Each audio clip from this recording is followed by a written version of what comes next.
Ya, saya ulang. Assalamualaikum warahmatullahi wabarakatuh. Waalaikumsalam Waalaikumsalam warahmatullahi warahmatullahi wabarakatuh. wabarakatuh. Ya, alhamdulillah, innalhamdulillah, nahmaduhu wa nasta'inu wa nastaghfiruh wa na'udzubillahi min syururi anfusina wa min sayyiati a'malina. May yahdihillahu fala mudhillalah wa may yudhlil fala hadiyalah. Asyhadu an la ilaha illallah wahdahu la syarikalah wa asyhadu anna Muhammadan abduhu wa rasuluh la nabiyya ba'dah. Alhamdulillah pada siang hari ini dan kita nggak akan lama dapat berkumpul di ruang Zoom untuk berbagi pengalaman di tim BK ke teman-teman nanti untuk tema kali ini tentang pengenalan bimbingan dan konseling supaya teman-teman memahaminya. Selawat dan salam kepada Rasul Muhammad junjungan kita sallallahu alaihi wasallam beserta keluarga, sahabat serta orang-orang yang mengikuti sunnahnya. Semoga apa yang nanti kita bicarakan dan diskusikan berkah bermanfaat dunia akhirat. Amin. Sebelumnya saya menyapa dulu ada Kak Aisyah, Kak Mutia, Kak Kusniati. Ini saya kacamatanya rusak ya, jadi pakai yang Kak Idehen Ahwat Cilengsi, ya ini Ustadz Khairunisa, Kak Sabrina, Kak Alisa, Kak yang ada di IDN, saya nggak tahu siapa, Kak Naura, Kak Falihah, Kak Naila, dan ya tanpa nama. Semoga sehat selalu kabarnya dan tetap jaga diri baik-baik karena ini di masa pandemi ya. Hati-hati. Kemarin waktu saya melihat sendiri bagaimana yang di Iwan juga serem ya itu ya. Karena termasuk saya alhamdulillah yang termasuk yang lolos karena memang berusaha sejak awal saya datang menjaga ini tetap 3 atau 5M. Untuk insya Allah kita akan ketemu setiap hari Jumat ya dengan saya karena memang sebetulnya insya Allah habis sini sudah ada masuk satu ya ada tiga calon guru BK di Ahwat baru diwawancarai satu masih ada 2 kandidat. Insya Allah nanti akan menggantikan saya atau nanti mudahlah misalnya belum bisa ya biar tetap saya yang akan mengisi namanya kelas klasikal. Jadi di mana kita membimbing secara ke kelompok di kelas seperti itu. Nah, tema kali ini yaitu tentang pengenalan BK. Saya mengambil subtema namanya kami adalah sahabatmu. Ya, Kak Sinyo izin share screen dulu supaya tahu ya.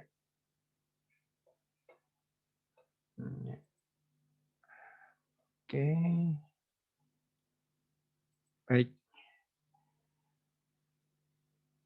Ya, memang kenapa Kak Sinyo mengambil tema kami sahabatmu ya agar teman-teman merasa nyaman ya di tim BK IDN Boarding School karena memang selama ini ada beberapa miskonsepsi gitu kalau kita sudah mendengar nama bimbingan dan konseling.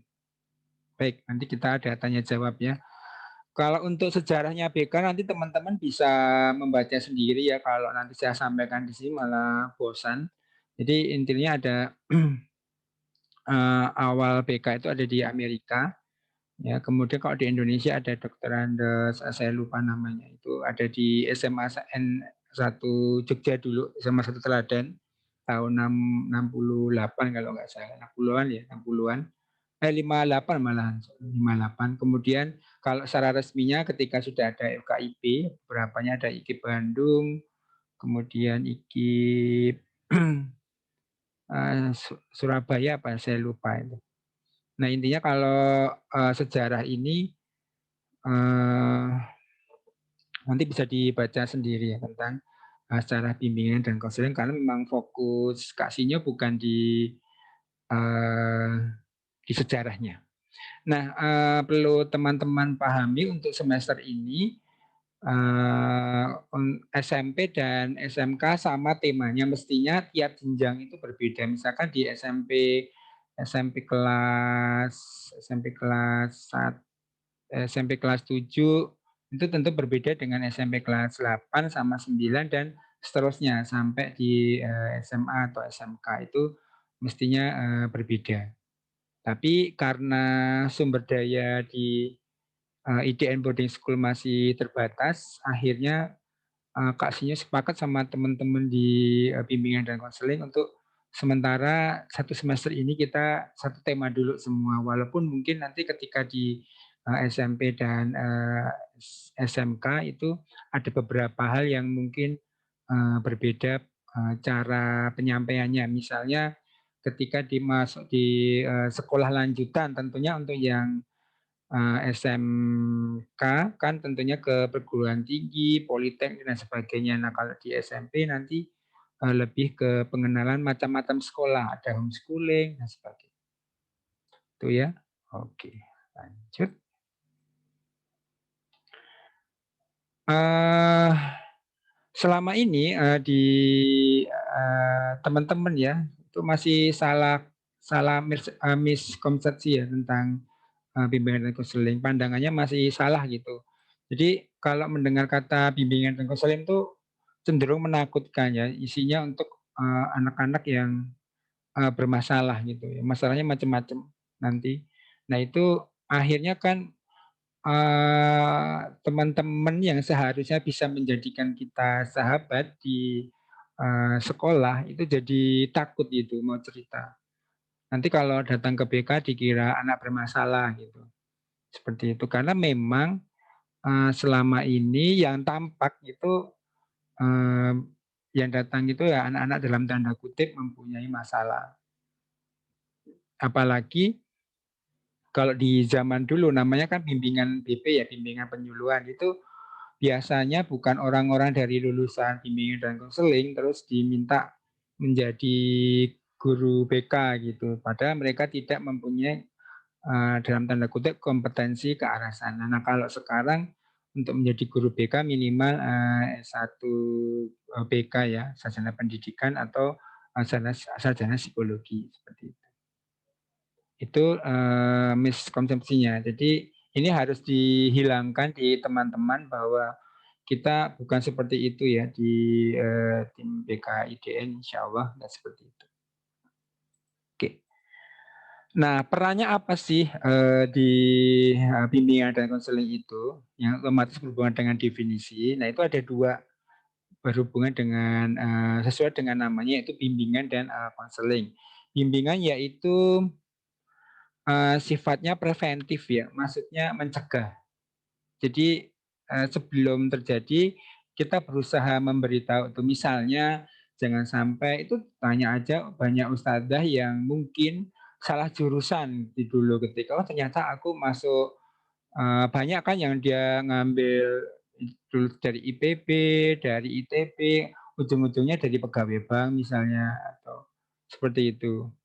Atau, kalau Kasnya kan masih mendingan ya di pendidikan masih ada hubungannya dengan konseling, S2-nya juga psikometri masih ada hubungannya gitu. Tapi banyak orang-orang yang dalam tanda kutip kebingungan ya, jangankan teman-teman di sini yang masih SMP, dan SMK ya, itu tanya aja ustadzah-ustadzah itu juga banyak yang masih bimbang ya, ingin menentukan karirnya, mau ke arah mana gitu. Karena memang iya, sebetulnya ini dipahami gitu. Nah ini kita, mencegah, nah makanya, salah satu caranya dengan melalui, kelas klasikal ini lewat, 1 jam pelajaran, setiap pekan ya, setiap pekan mestinya satu kelas tapi, karena kita masih ya berkembang akhirnya, untuk sementara masih satu bahkan kalau di SMK sama SMP Ikhwan sudah bisa ya, satu angkatan di SMK satu, kalau di SMP bisa per kelas. Nah kalau di Ahwat ini karena jumlahnya juga terbatas akhirnya kita jadikan satu dulu, SMP dan SMK.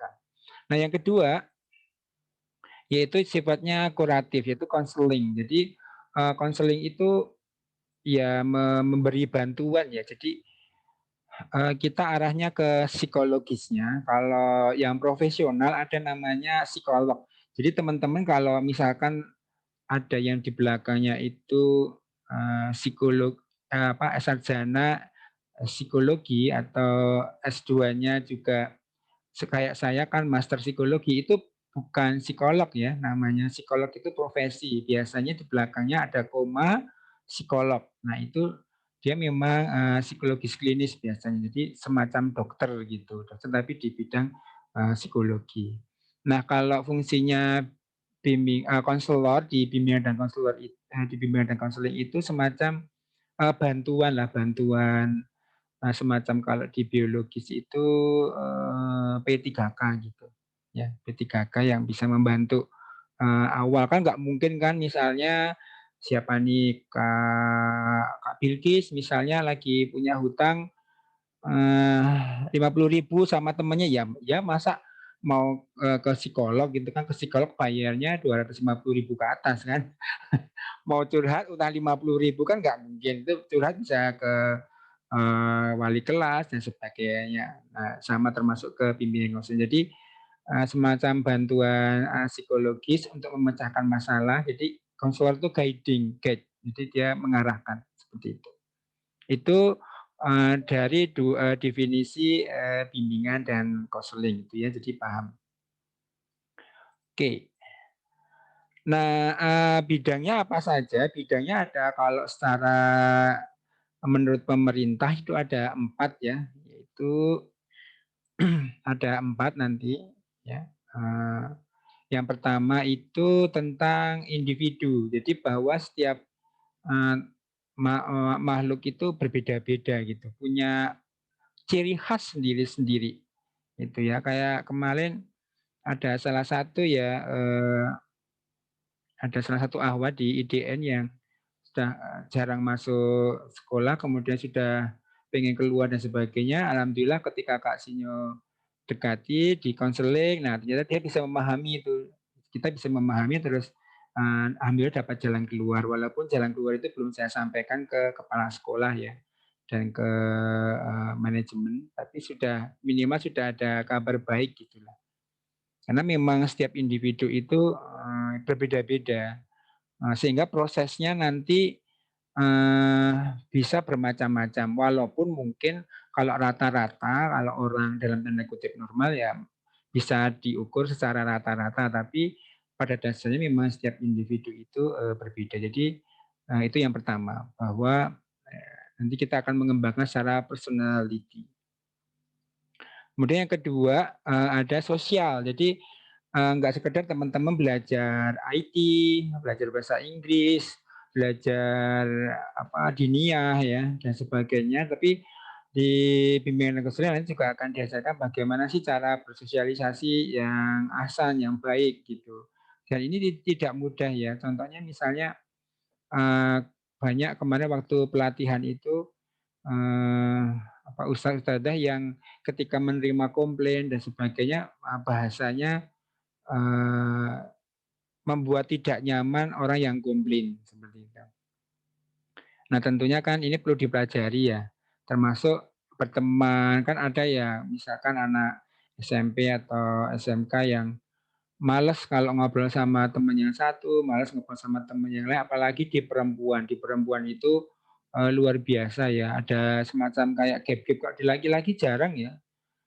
Memang karena secara biologis dan psikologis memang sudah berbeda. Kalau di laki-laki jarang ya gap-gapan gitu, jarang. Membuat kelompok-kelompok tersendiri. Kalau di perempuan tuh bahkan sejak SD ya itu sudah bikin kelompok-kelompok ya. Itu saya lihat sendiri di putri saya, itu sejak SD itu sudah bikin kelompok-kelompok ya. Ada yang namanya best friend forever, apa gitu ya yang eh, bikin bikin kayak yel-yel gitu. Jadi setiap habis sholat gitu bikin yel-yel sampai dimarahi ustadzanya seperti itu.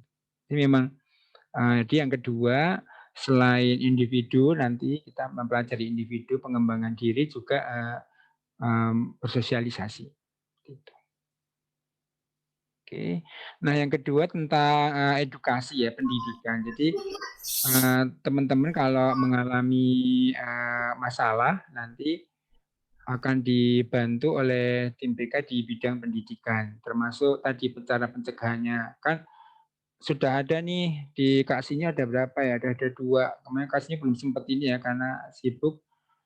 Ada 2 yang masuk bahkan mau ditambah ya.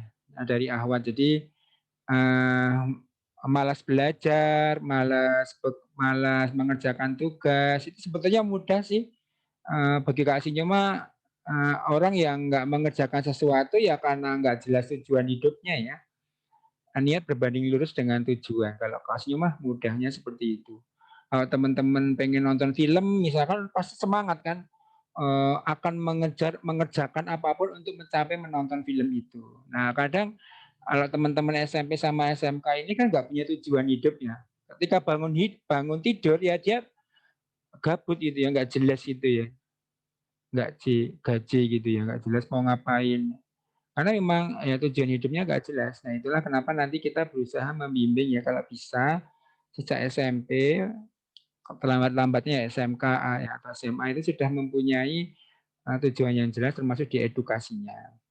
Nah yang terakhir termasuk berhubungan dengan karir. Karir nanti pengennya jadi seperti apa? Ya, apakah pengen jadi guru, pengen jadi ibu rumah tangga, atau dan sebagainya, atau merangkap ibu rumah tangga dan guru misalnya seperti itu ya. Monggo karena itu juga dibolehkan dalam Islam.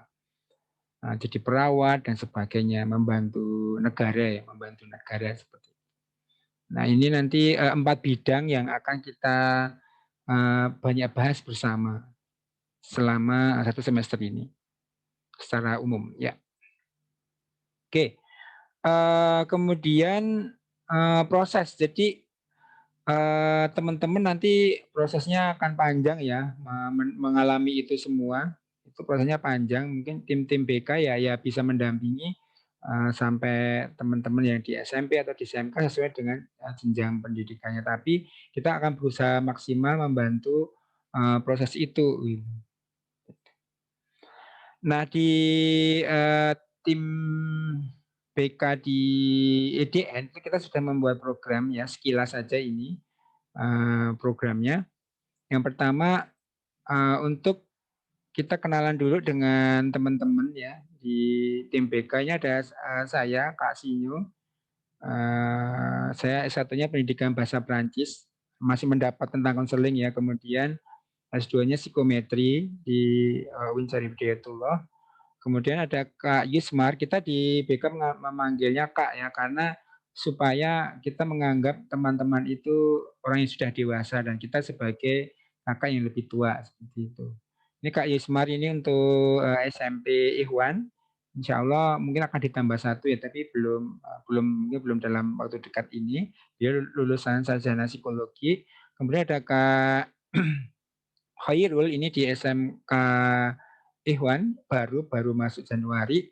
Kemudian ada Kak Dede ini juga di SMK Ikhwan baru masuk juga Januari. Nah insya Allah untuk BK Ahwat kalau nggak bulan Februari ya Maretnya. Kalau mungkin Februari ya berarti pertengahan kemungkinan karena masih ada 2 kandidat yang nanti akan masuk ke tim kita. Nanti tinggal 1 lagi sebetulnya nanti. Karena secara penghitungan itu 1 guru untuk 150 anak, seperti itu. Oke. Nah, program kita ada namanya klasikal ya. Klasikal itu bimbingan secara kelompok di kelas umum gitu. Nah, karena ini masa pandemi akhirnya kita lewat Zoom atau lewat Google Meet atau lewat platform yang lain. Gitu. Ini untuk pembimbingan nanti. Nah, untuk alur konseling ini sudah kami buatkan ya di untuk di IDN Boarding School. Itu untuk alur konseling di sekolahan itu kalau santri mengalami masalah itu bisa dikonseling oleh guru ya dengan nanti memberitahu hotline BK ini. Jadi misalnya Kak siapa nih? Kak Naura misalkan bermasalah dengan Kak siapa Naila misalkan ribut, nah itu bisa lewat guru, bisa diselesaikan dulu oleh guru. Kalau nggak selesai bisa diserahkan ke wali kelas. Kalau wali kelas belum tuntas bisa diserahkan ke tim BK. Kalau tim BK belum selesai nanti ke saya, baru ke direfer ke psikolog atau psikiater karena memang ada bagian yang kita tidak mampu. Kalau untuk di keasramaan sama ya, hampir sama, cuma bedanya yang menangani bisa semusrif, musrifah, kemudian koordinator sakan atau koordinator asrama, tim BK, kemudian saya dan direfer ke psikolog seperti itu. Itu untuk di asrama. Kemudian untuk mahasiswa ini hampir sama ya. Di IDN awal juga ada mahasiswa, kalau nggak salah berapa itu sama ya. Jika ada bermasalah nanti akan ada koordinator mahasiswa, beritahu hotline BK dan sebagainya seterusnya. Seperti itu. Nah ini yang perlu dicatat sama teman-teman. Jika teman-teman mengalami sedih, susah atau bingung atas masalahnya, kecuali hutang ya. Kalau hutang kita juga sama, banyak hutangnya. Jadi boleh curhat ke kita dan insya Allah akan dijamin kerahasiaannya. Jadi Kak Sinyo kemarin sudah membuat video di YouTube itu mengenalkan sistem pendampingan di TK IDN supaya tahu bahwa oh iya aman gitu. Jadi yang tahu cuma konselor sama yang buat. Kalau masalah pribadinya sendiri nggak ada yang tahu ya. Yang tahu ya cuma konselornya saja. Paling misalkan dilimpahkan ya jadi yang dilimpahkan itu tahu. Misalkan dia nggak sanggup nah dilimpahkan kasihnya, nah kasih jadi tahu. Jadi pada dasarnya yang tahu cuma antara si konselor sama yang curhat. Ya ini perlu dicatat nomornya 0813 333 13424. Mudah ya diingat. Kemudian layanan kita Senin sampai Jumat pukul 8 sampai 15. Tetapi kenyataannya kita sudah berapa? Sudah hampir sepekan ya. Itu akhirnya kita melayaninya malam hari ya untuk konselingnya karena memang ya begitulah karena kalau siang kan pada belajar.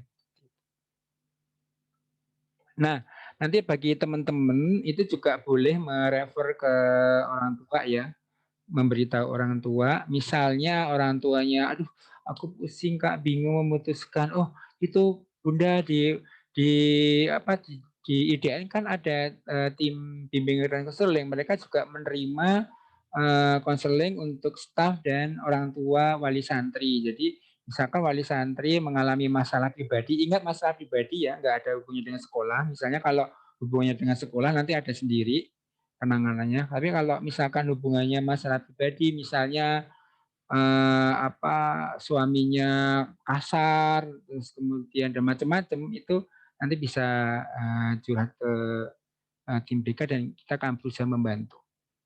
Oke. Baik, itu saja untuk materinya, pengenalan dari tim BK bahwa sebetulnya tim BK ini berusaha menjadi sahabat terbaik bagi teman-teman. Ya, makanya Kak kasih judul tadi kami adalah sahabatmu, seperti itu. Nah, itu dari materi dari Kak Sinyo. Oke, sebelum tanya jawab, Kak Sinyo boleh dong bertanya. Jangan-jangan Kak Sinyo ditinggal pergi nih ya, kantor ya. Yang SMP atau SMK ya, sama aja ya. Ini Kak Kira dari SMP atau SMK? Dari SMK. Kak Kire mau tanya. Tadi Kak Sinyo menjelaskan bimbingan dan konseling itu maksudnya apa tuh? Model apa itu? Tentang sistem bimbingan konseling di IDN. Ya. Terus Kak, apa bedanya psikolog sama konselor sama yang lain itu. Ya. Kak Aca bisa buka suara Kak Aca? Aca, Aka. Aca. Bimbingan dan konseling maksudnya apa itu? Kalau yang kakak pahami.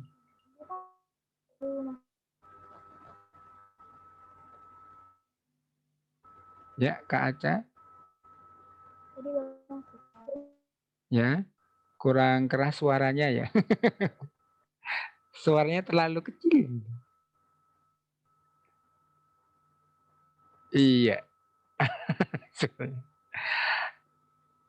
Iya, Kak Aisyah bisa jawabkah? Kak Aisyah, suaranya tadi Kak Aca terlalu kecil ya, nggak terdengar.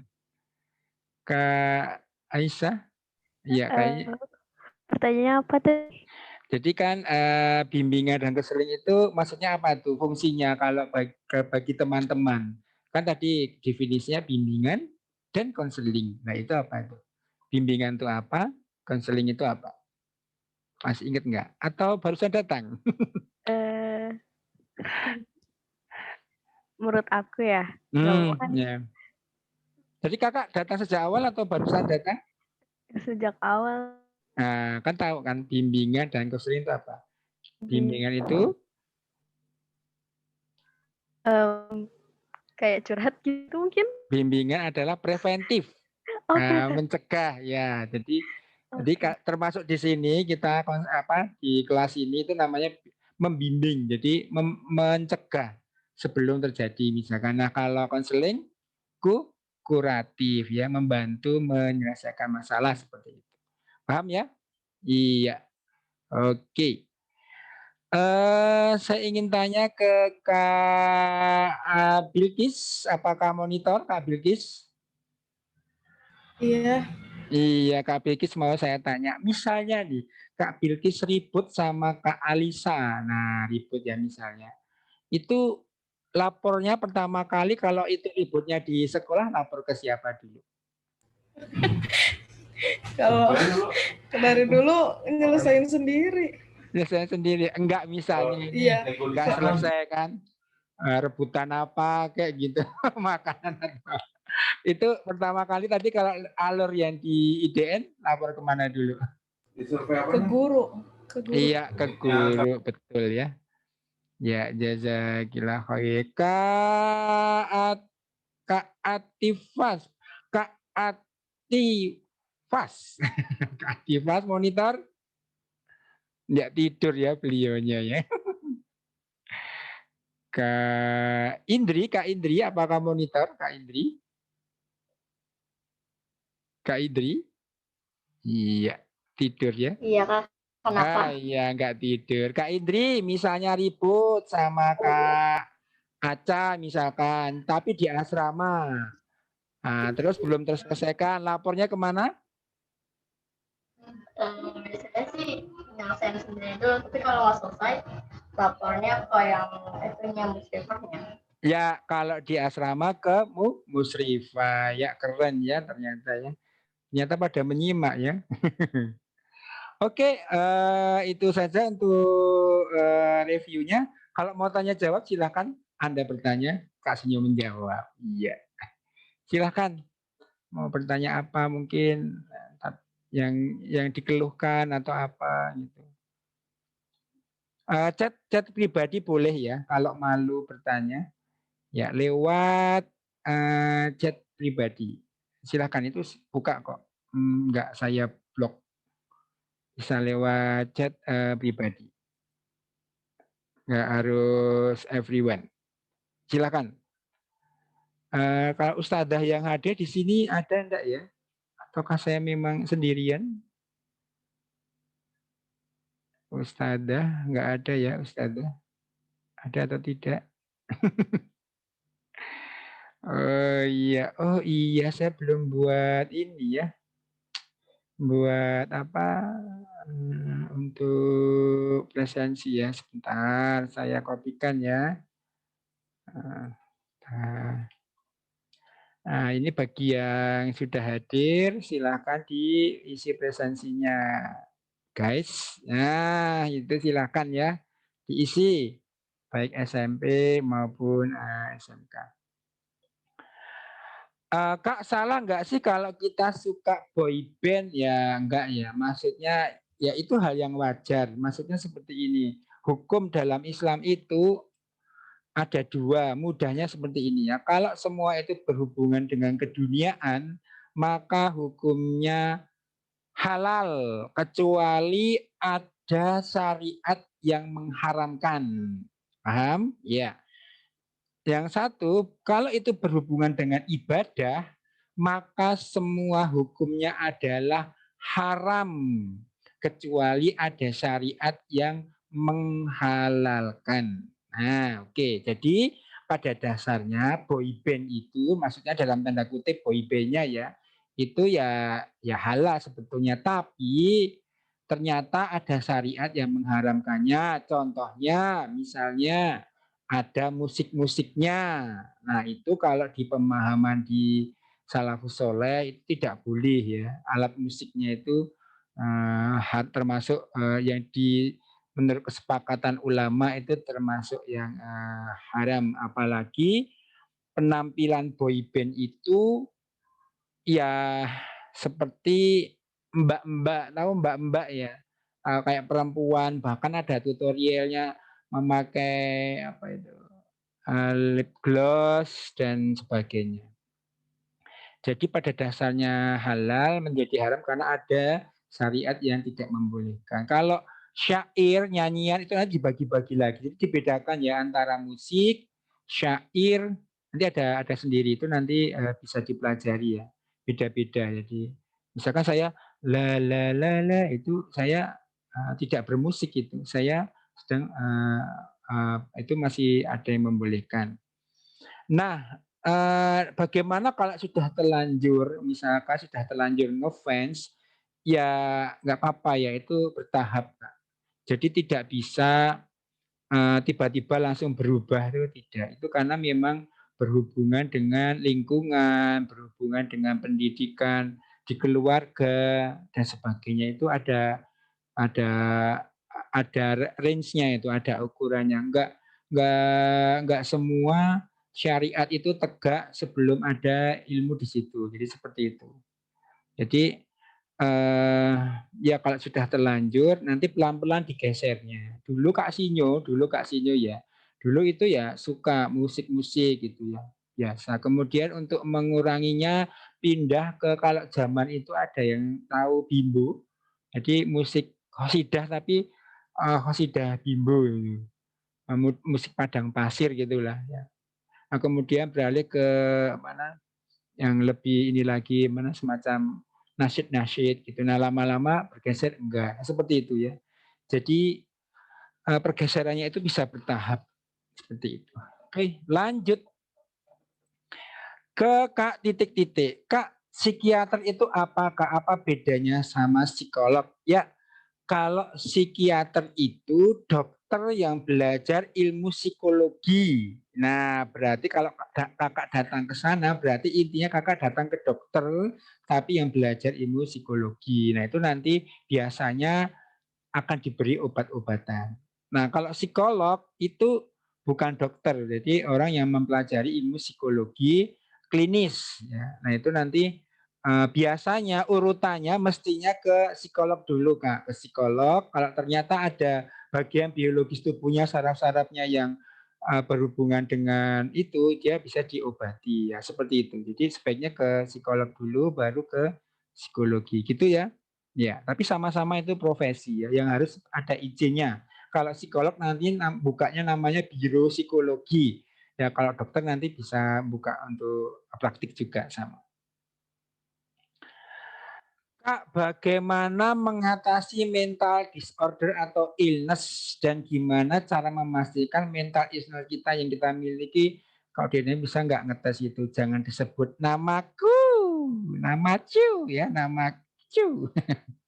Bukan namaku tapi nama Cu. Ya, jadi gini Kak, karena sekarang banyak beredar artikel-artikel tentang misalkan gender disorder, kemudian apa ADHD, kemudian bipolar. Nah, kadang di situ disebutkan tanda-tanda atau ciri-cirinya. Nah, kadang teman-teman itu apa ya? nggak ini aja baca terus, wah Aku ternyata bipolar Kak Sinyo. Nah, Anda tahu dari mana? Ya, itu baca di artikel tanda-tandanya tuh saya kalau melihat Ustazah Feti itu pengen pengen saya pukul. Nah, itu keliru ya. Jadi nggak bisa kita berdasarkan artikel itu tidak bisa. Jadi kita pakai alat ukur. Nah, alat ukur itu yang buat seperti Kak Sinyo ini namanya psikometri. Ya. Ilmu psikometri. Jadi Kak Sinyo membuat alat ukurnya yang digunakan oleh para psikolog. Nah, itu namanya psikometri. Nah, apakah di IDN ada untuk itu ya? Kalau yang ringan-ringan bisa ya, yang ringan-ringan bisa. Tapi kalau yang berat-berat itu memang sebaiknya ditangani oleh psikolog klinis, psikolog tadi. Jadi dia mempelajari psikologi khusus klinis seperti itu. Itu nanti sebaiknya ke sana karena memang ada beberapa alat ukur yang memang sudah standar internasional. Ya, walaupun itu tidak berlaku secara umum karena beda budaya, beda kultur itu bisa beda. Contohnya, Kak Sinyo dulu pernah waktu belajar di UIN itu ada dari Amerika sana itu mengaku mempunyai alat ukur untuk mendeteksi calon teroris. Ya, calon teroris. Nah, setelah dia datang ke sini, diujilah di UIN pada semua anak yang masih muda gitu ya, SMP, SMA, pokoknya diujilah pakai alat ukur itu. Nah, salah satu tolak ukurnya adalah gambar yang dia biasa gambar ketika kecil. Nah, itu akan menunjukkan dia apakah calon teroris atau enggak. Misalkan gambar pistol atau pisau atau apa, nah seperti itu. Nah, mau tahu ketika datang ke Indonesia gambarnya sama semua. Gambar dua gunung, matahari, terus jalan di tengah, pinggirnya sawah semua. Jadi alat ukurnya nggak berlaku di Indonesia. Kenapa? Karena ya kulturnya beda ya, seperti itu. Jadi gitu Kak, sebaiknya kalau untuk mental disorder atau mental illness datang ke ahlinya, jangan berdasarkan artikel, nanti bisa salah ya. Iya. Oke, jangan lupa untuk presensi ya, ini saya kopikan lagi. Ya, ya nanti yang tidak datang insya Allah akan Kak Sinyo bagikan videonya dan akan dapat presensi tersendiri. Nah, yang tidak ikut live disuruh meresum ringan gitu. Kalau yang live gini nggak perlu meresum ya, jadi cukup hadir saja, setor muka istilahnya. Oke, dari Kak Titik-Titik. Kak, sebenarnya kalau tes mental health gitu di web-web gitu akurat enggak ya, Kak? Tergantung Kak, tergantung dari alat ukurnya sih. Kalau yang dia sudah terkenal ya kayak misalkan untuk mengukur bahasa Inggris untuk TOEFL itu dia cenderung akurat gitu. Tapi orang bisa mencontoh kan, kecuali kita mengerjakannya dengan jujur seperti itu. Nah, memang kalau di psikologi ini tergantung dari kejujuran kita, Kak. Nah, itu yang susah di Indonesia karena masih banyak yang dianggap tabu. Jadi nggak apa-apa kita coba untuk minta minta untuk apa untuk perbandingan saja seperti itu. Jadi perkara akurat atau tidak ya untuk asik-asik saja ya untuk kakak belajar. Oh iya ini pertanyaannya gini. Nah nanti ketika datang ke psikolog bisa jadi alatnya hampir sama atau berbeda. Nah seperti itu. Jadi kalau untuk keakuratannya harus dilihat dulu seperti apa. Baru nanti kita karena untuk mengukur di psikometri itu berbeda Kak dengan jadi gini, dulu ilmu psikologi itu dari filsafatnya. Filsafat kemudian ke psikologi itu berubahnya karena psikometri. Jadi ilmu matematika yang hadir dan statistika yang hadir di ilmu sosial, ilmu pengukuran. Kalau zaman dulu kan misalnya nih Kak siapa ya? Kak Aurel misalnya, Kak Aurel tuh nyaman nggak kalau tinggal di NDN? Saya nyaman-nyaman saja. Itu nggak jelas ya nyamannya seperti apa. Nah itu mestinya di breakdown lagi, dipecah-pecah lagi. Misalnya air, airnya skalanya bau tiap ini, ya itu dihitung terus sehingga semakin semakin detil, semakin bagus untuk mengukur tadi kenyamanan tadi.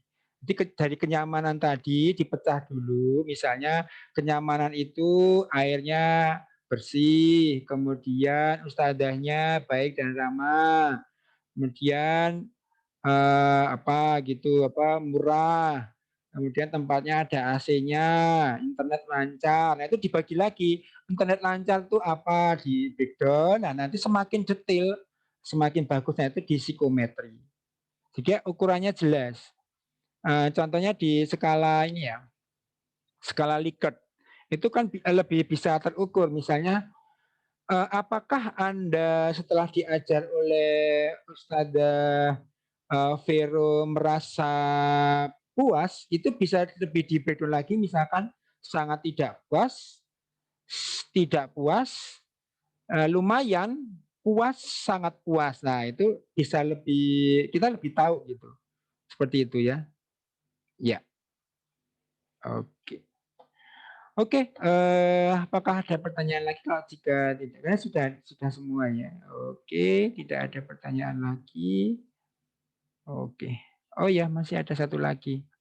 Kak, aku ini tipe orang yang suka curhat, tapi aku kurang bisa bedain mana orang yang pas buat saya curhatin. Ya, sebetulnya ini bukan cuma kakak ya, tapi memang perempuan itu dalam sehari membutuhkan minimal 20.000 kata. Bayangkan 20.000 kata sehari untuk melegakan hormon-hormonnya. Jadi kakak itu kalau nggak curhat, nggak ngobrol itu hormon-hormonnya itu ada yang kurang, nggak nyaman, itu di perempuan. Kalau di laki-laki enggak.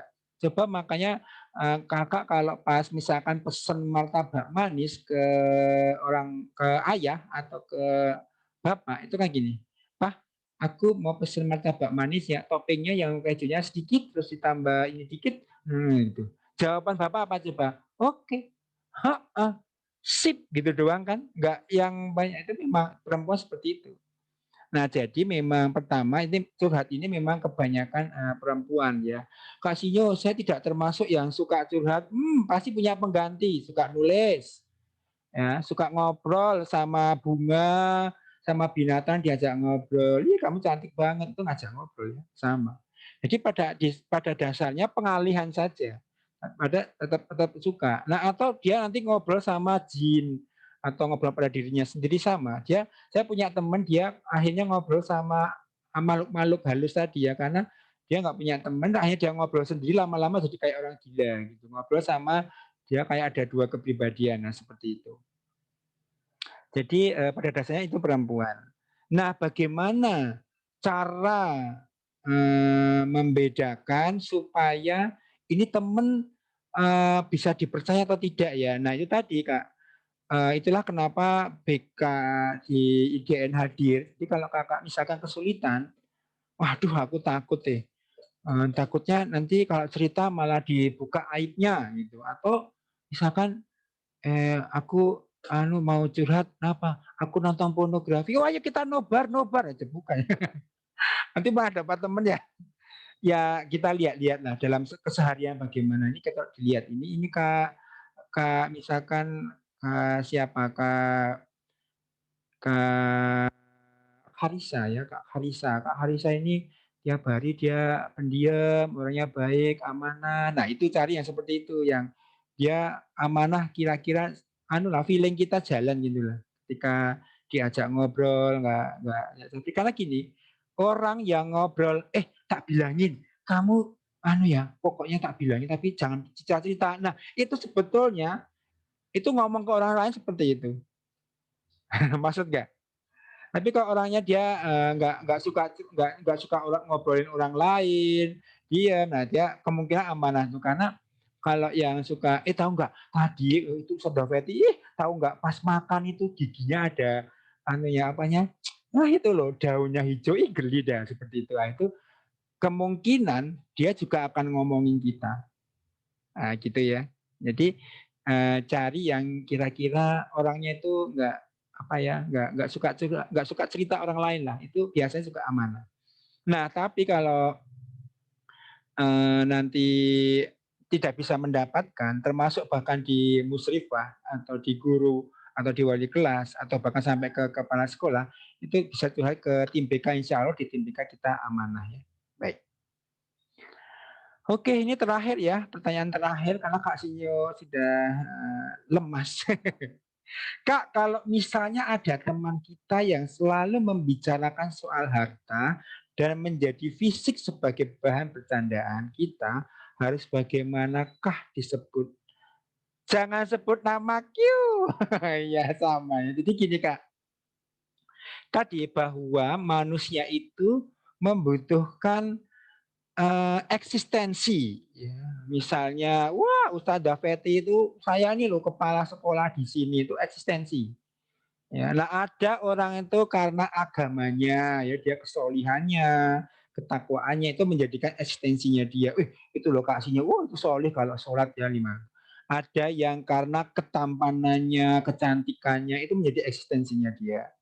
Kemudian ada yang karena harta atau kekayaannya itu eksistensinya dia. Itu hal yang wajar. Jadi kakak menyikapinya, oh ya ini temanku ini memang dia butuh eksistensi kalau menceritakan hartanya. Nah, kakak harus pandai-pandai ya. Misalnya, kamu keren banget ya Allah. Kamu dibelikan apa? Oh, aku nggak dibagiin, nah, gitu. Jadi ya itu eksistensinya dia Kak, butuh ya. Nah ada yang karena kecantikannya, ada yang kemampuan ilmunya itu monggo. Nah kalau dalam Islam tentunya ketakwaannya itu yang kita cari ya. Jadi eksistensi kita ya karena ketakwaan, karena di hadapan Allah kita semua sama kedudukannya, nggak memandang kaya, nggak memandang pangkat jabatan, harta benda, kemudian suku ras, itu enggak ada ya, di hadapan Allah adalah ketakwaan. Nah, itu mestinya kita kejar. Ya, jadi kalau masalah harta benda, nanti harta bendanya habis, dia malu nggak mau ketemu. Itu sih siapa ya? Itu Hansa itu, Hansa Aulia itu, anaknya orang kaya. Pas kita mau reuni, dia jatuh miskin, pasti nggak mau datang. Kenapa malu? Karena apa? Eksistensinya adalah kekayaan dia. Kalau misalkan Kak Mutia misalkan karena kecantikannya jatuh dari motor, misalkan wajahnya jadi nggak cantik lagi pasti malu ketemu sama teman-temannya gitu kan. Tapi kalau karena ketakwaan kita, apapun keadaan kita ya kita akan tetap ketemu. Mau kan kadang lucu tuh Kasihnya ya kalau main ke rumah teman Kasihnya, aduh maaf ya Kasihnya, rumahku berantakan, rumahku ini itu bagi saya itu kayak gimana ya? Saya kan datang bukan untuk menilai rumahnya dia, bukan untuk menilai harta kekayaannya dia kan. Saya main karena ya saya pengen main dia temanku gitu. Saya nggak peduli ya dia mau seperti apa latar belakangnya, aku pengen main, dia sebagai temanku, sahabatku, ikhlas karena Allah, ya sudah gitu kan mestinya. Nah seperti itu ya Kak, titik, titik. Iya. Baik, demikian materi kita. Jika ada salah kata atau salah sikap Kak Sinyo minta maaf. Jika ada benarnya semua dari Allah. Ingat, ya, ingat hari Jumat jam 1 ya. Jadi nggak apa-apa sih mundur-mundur 15 menit, tapi jangan sampai 13.30 ya, karena teman-teman kan butuh istirahat ya, butuh istilahnya tuh, pengen istirahat sebentar tidur siang gitu ya, supaya nanti fresh di sore atau malam hari. Jika ada benarnya semua dari Allah, insya Allah kita ketemu lagi di pekan depan dengan subtema yang berbeda. Baik, kita tutup dengan membaca istighfar 3 kali, kemudian doa kafaratul majelis. Astagfirullah, astagfirullah, astagfirullah, subhanakallahumma wa bihamdika, asyhadu an la ilaha illa anta, astaghfiruka wa atubu ilaik. Baik, Kak Sia akhiri. Wassalamualaikum warahmatullahi wabarakatuh. Waalaikumsalam warahmatullahi wabarakatuh. Iya. Terima kasih Kak Sinyo.